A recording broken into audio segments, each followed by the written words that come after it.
Marano fufana tia pakua pepta liza fusana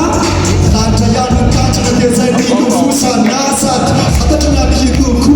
ande mantarai na kotanza tie buku fatia melanto waisa tutamshukuru na subhana nas tutola disa kwa mara nas mara na lafa mara na lafa kaita na noma na nwavu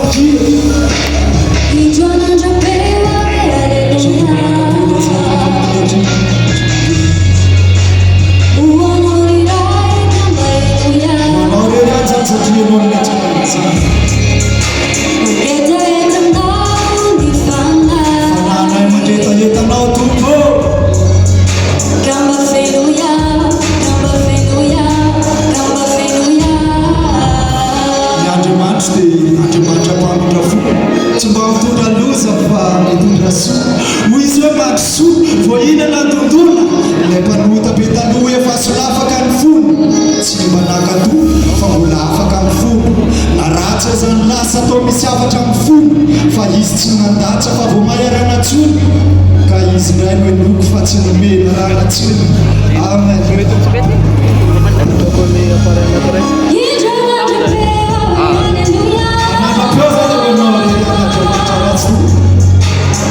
so